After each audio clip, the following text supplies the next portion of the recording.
Hello, America. I hope you're doing well. Welcome to my review of Seeking Sister Wives, Season 2, Episode 2. If you hear meowing in the bathroom, it's because you hear meowing in the background, it's because my cat is in the bathroom. She broke out of the dog cage, so she on punishment. Say what the fuck you want. I don't give a fuck.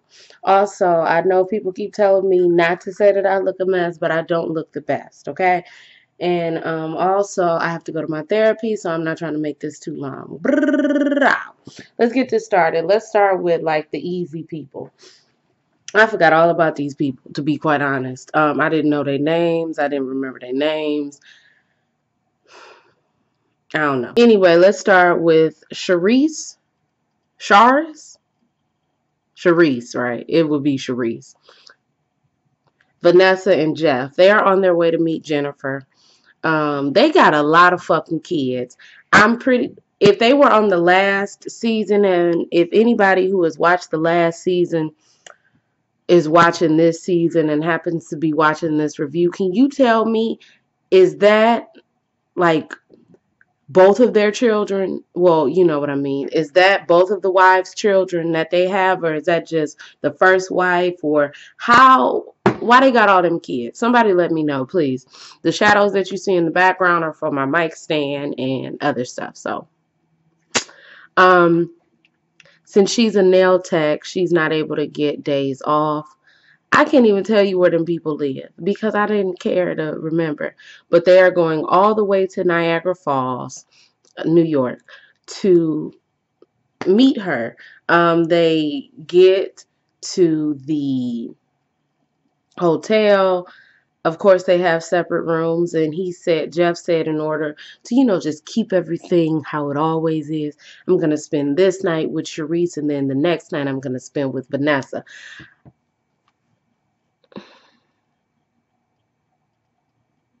They don't want to go to a restaurant when when Jennifer gets here, because they just want it to be casual.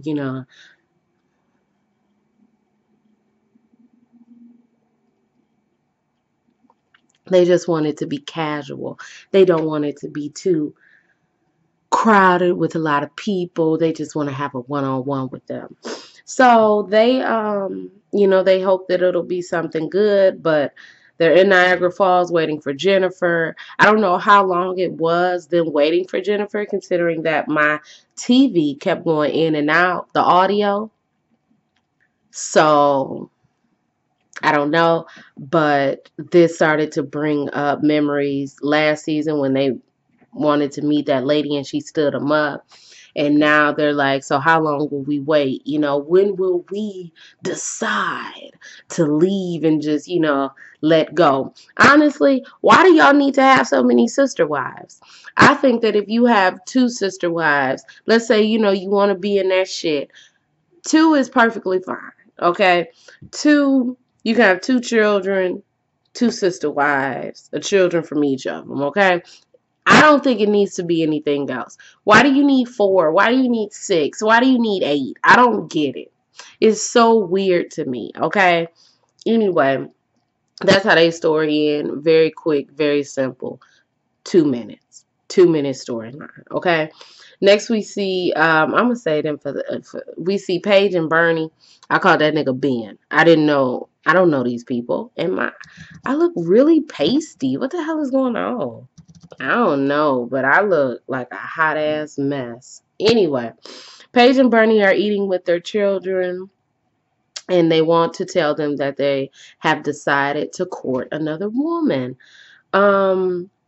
They did go to the youngest boy was like, I wish we could go back to the church. But they went to church for about 3 years. This one church, they went to church for about 3 years. They loved the church. They loved the congregation. They were very open with their polygamous lifestyle. Like, why? Don't. Anyway. And then one day the church had a meeting. They weren't in the meeting. They come back and the church is like, y'all can't come in here no more. Now, when you want to repent of your sins and stop doing that shit, you can come back. But until then, hit the road, Jack. So they've hit the road and they're not going to come back. No more. Okay. The youngest son, I can't remember his name, but he's like,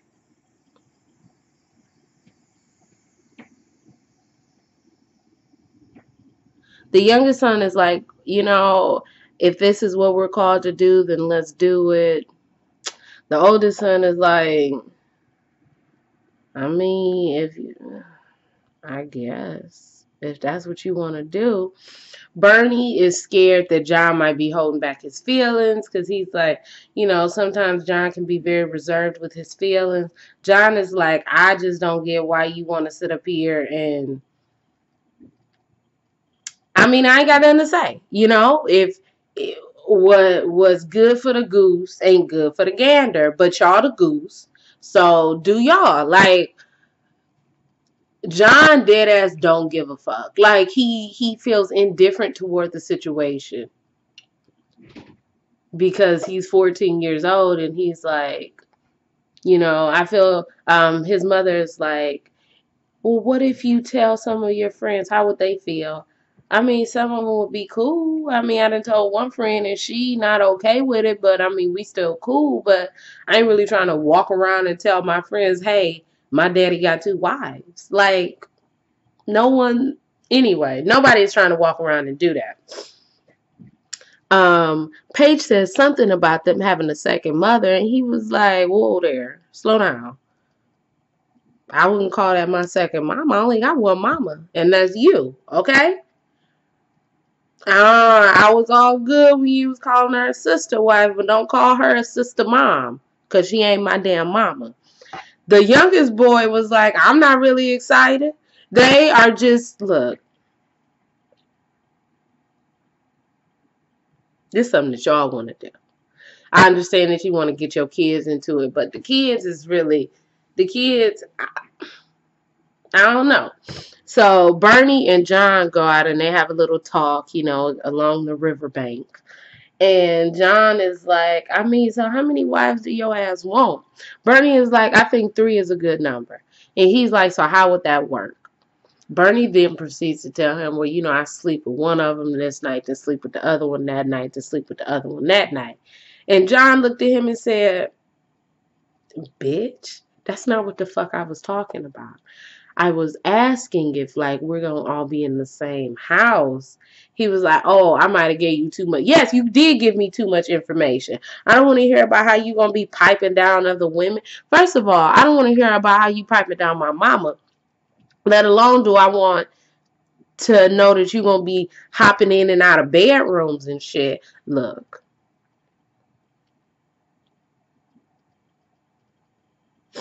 The producer asked John, are you holding back?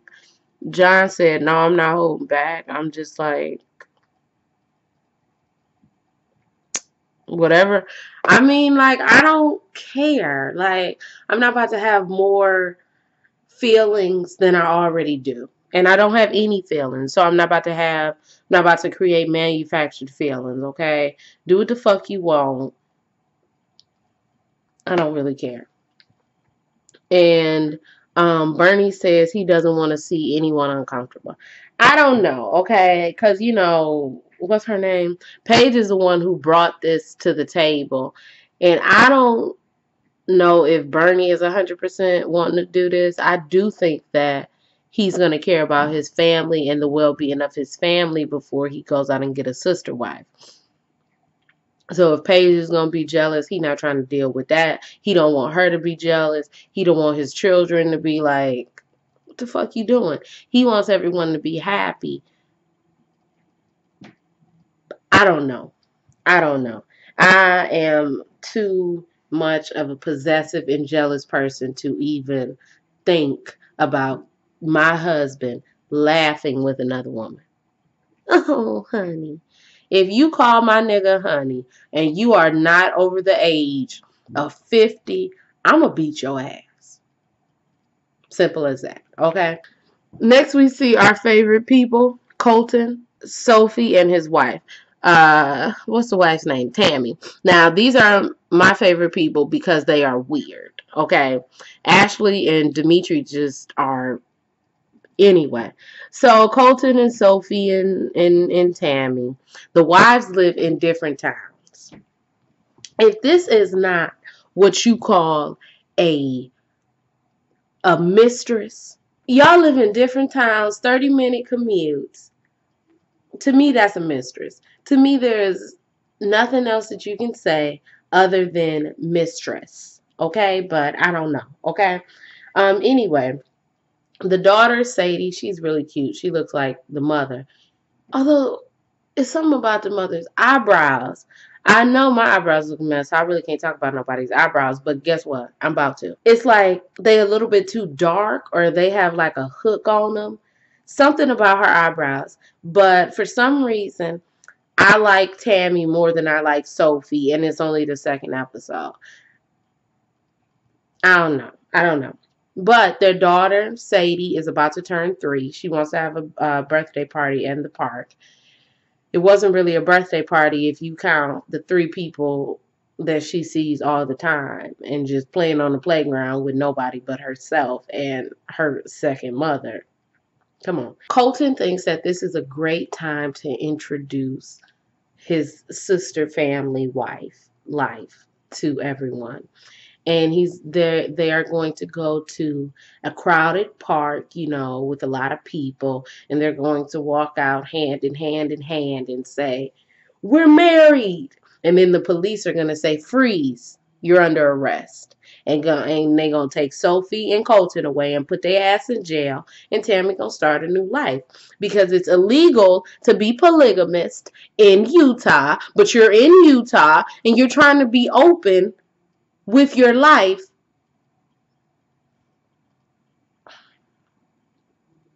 Sophie says she doesn't feel like she's claiming her family because she's not claiming them in public. Boo, you're on a national television show, okay? You've claimed them. That's number one. Number two, Sophie also said that Colton and she would go to jail. And the first wife would just be sitting up here chilling.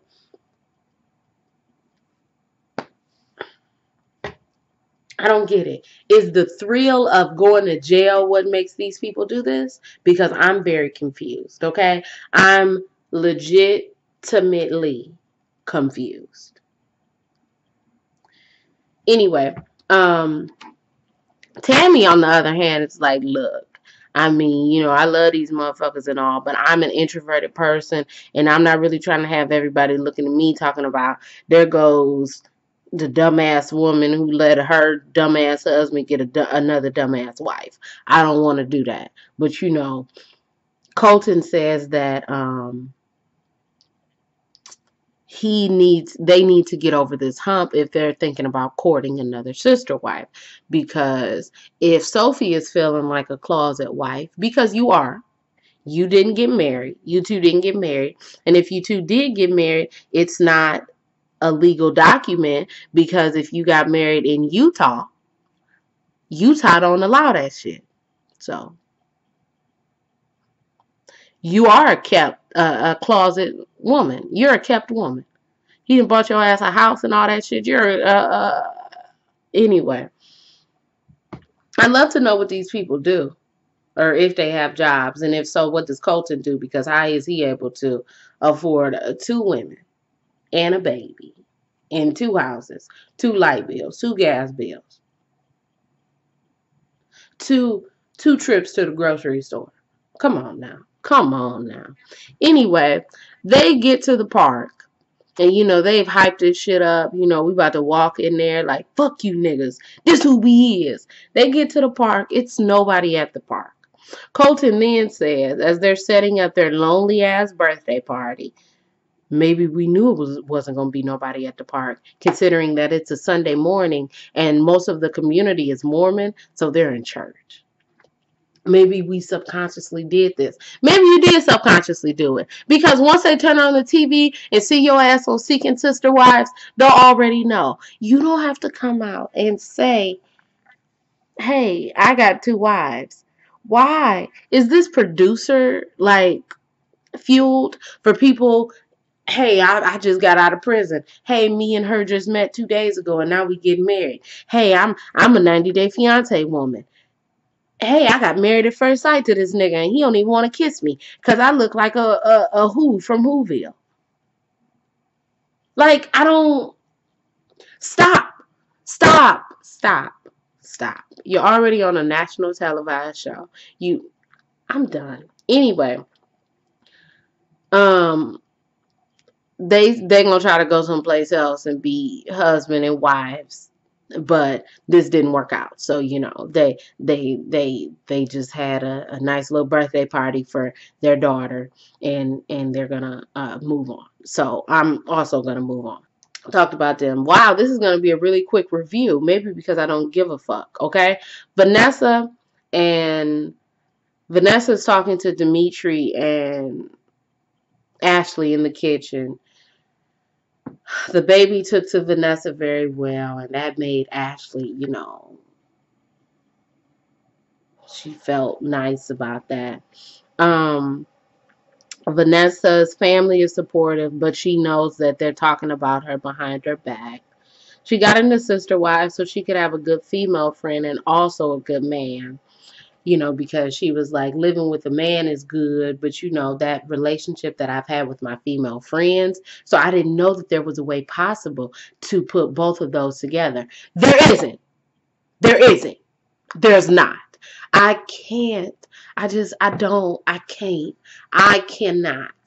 I cannot sit up here and let some woman be my best friend. And I know my husband is about to go in that room. Oh, not that room, because that's our bedroom. Go in that room over there and fuck her. And is kissing on her and have that intimate relationship. I'm not that B, okay? I'm not the one. I'm not the B. I'm not the girl. No. No. I'm not hip. Okay. Anyway, I'm sorry. Um, he said Vanessa is too important to this family for him to go and sleep with her. But did he mean Ashley, or did I hear that incorrectly, or what? Because I don't get it. Oh my gosh. He technically cheated on you last year, and you're allowing him to cheat on you again, basically, because I don't have nothing to say. Okay, I don't have nothing to say.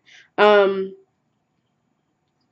Ashley said just check in, if the relationship gets to that point, just check in with her to see if they allowed to fuck each other, and if not, then I guess do it in secrecy like you did it to the last woman, right? Wow, like, anyway. So Vanessa and Ashley go out to eat. Since everything that happened last season with that sister wife, they, want, or that potential sister wife. That's the craziest thing. Dimitri slept with that woman, and that wasn't even a sister wife. That was a potential woman. Anyway, um, Ashley just wants everything to be on the up and up. Vanessa also wants everything to be on the up and up. She's excited. She's happy to meet the baby. She's nervous, but she wants to see what Ashley wants, and she wants to go, follow the lead. Vanessa then asks, you know what, bitch? Sometimes I like a little steak, okay? Sometimes I like a little beef, a little pork. I see y'all eating. What the fuck you eating? Well, if you would have to put it into words, it's like a pescatarian diet without dairy. And she like, so what if I want a steak? Ashley is like, well, you can't. And at that moment, I don't eat beef or pork, me, camera. But in that moment, you can't tell me what I'm not about to eat. Okay. I'm going to have to kindly get up and move. Because if I want a nice chicken wing, like a fried chicken wing. I don't give a fuck if they eat chicken. Let's say that they didn't, okay? A nice chicken wing, fried golden to perfection. Ooh, with some barbecue sauce and some fries. And I want to get it Uber Eats, delivered to my house. This house that I'm living in with y'all. And you gonna tell me I can't get me a bison burger? Huh? I'ma eat a fucking bison burger. And if you keep playing, see, that's the thing. Cause I can't. So she Ashley was like, I don't know. I'm really nervous about her diet because that might be a deciding factor. Bro, that is a deciding factor. I'm getting the fuck on up out of here. My food is way too important for me to cut out. If that bitch want a nice steak and a nice filet mignon, let her motherfucking have it. See, we don't order it, we don't cook it, bro. My husband eats beef and pork. I don't. So this house is very much non-beef and pork. I don't cook it. I don't put it in my pans. I don't do none of that. But if me and my husband are going out and he like, let me get a nice steak. Let that nigga get a steak. If he going over his mama's house and they done cooked ribs, you better eat you a rib. Don't kiss me though. Because I don't need none of that meat in my mouth. But like, don't kiss me. But I don't care. I don't care. As long as it's not coming into this house, you can't police what this woman get when she going out to eat. She can go right to McDonald's on her way to work and get a Big Mac. And what you gonna do? Nothing. Nothing. Oh, that really got under my skin because I love to eat. And you're not gonna tell me I can't eat nothing. I'm gonna eat it all. See, I'm sorry. I need to hurry up because I got someplace to go. Anyway, this brought me to the just have your own marriage. Like, if Ashley and Dimitri have already had these ground rules set and Dimitri don't want no beef in the house, no pork in the house, he don't want anybody to eat that shit, then you two and your 3 children, how about you adopt some kids if you want some kids so badly? Look, stop. I'm done. Next scene, Vanessa is getting ready to go out on a date with Dimitri. She asks Ashley how she's doing. Ashley says, I'm fine. I think that this will be good for them. If their relationship isn't good, then no, the relationship as a whole won't last. And so I really need it to last. I need them to be good with each other. So, Vanessa comes down. She looks nice. Dimitri looked like he about to go to high school with that damn khaki and button down boot shirt, but whatever. The curfew back home is 12 o'clock, and Ashley says that she wouldn't be doing this if she didn't believe in it. But I think that Ashley is one smile away from smashing somebody's head into the wall. One smile away. She is one smile away, one incident away from smashing somebody's head into the wall. I'm very sure of it. Because you can sit up here and say, yeah, I'm all for it, but I don't believe it in the slightest. You can act like you are, but me, camera, and intellectual, I don't fucking believe it. Okay? I don't. I don't. I don't. You can't tell me y'all been together. But they've been together. They've been looking for a sister wife for 9 years, right? Their child ain't even 9. And their child ain't even close to 9. Look, I'm done. I'm done. I got something to do. And I guess I'll keep reviewing this show. But they gonna get on my damn nerves. Because this ain't it. This ain't it. Okay? Anyway, if you like this review, you can like, comment, and subscribe. You can follow me on Instagram. You can follow me on Twitter. I'm going to leave all of that below. My name is Brielle. I make beats. I sing songs. If you like what you see, come on along. Bye.